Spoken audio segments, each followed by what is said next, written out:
On va parler un peu de tempo, parce que ça peut être intéressant, effectivement, de vouloir se synchroniser, de bouger le tempo, etc.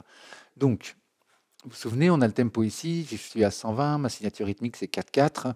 Je pourrais très bien vouloir que mes scènes, par exemple, j'ai l'intro du morceau, je renomme intro. Je sais que mon intro sera à 120 et que j'ai marqué un roux, super.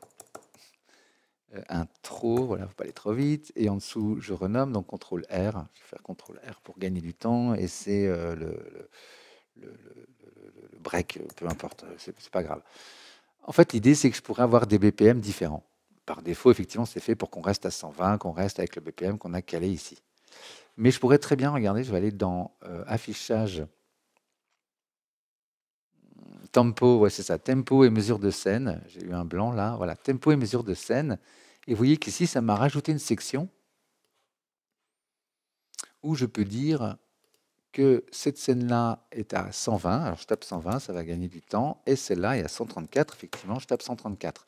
Si c'est un peu grisé, si c'est pas blanc, ça veut dire que ça va suivre le tempo que je donne. Là, j'ai mis 155. Donc, ça veut dire que toutes ces scènes-là vont être au tempo qui est donné en haut, alors que les deux premières ont un tempo qui leur est défini.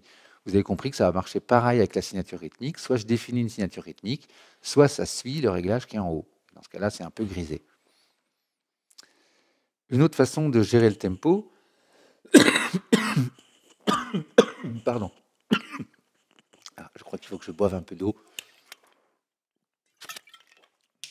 Ouh là là, mais je suis très bavard, ça dure depuis longtemps maintenant.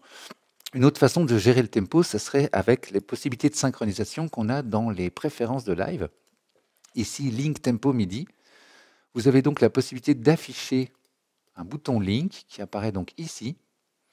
Et c'est ce que je vous disais tout à l'heure, c'est que tous les appareils sur le même réseau, vous activez le Link, donc on l'affiche et ensuite on l'active, il devient coloré. Et donc tous les appareils qui sont sur le même réseau vont être détectés. Donc, vous allez avoir un link, deux links, trois links, il y aura un chiffre après link pour vous dire combien d'appareils sont connectés. Ce qui est intéressant aussi, si vous êtes plutôt instrumentiste, qui vous jouez avec des instrumentistes aussi, c'est le suiveur de tempo.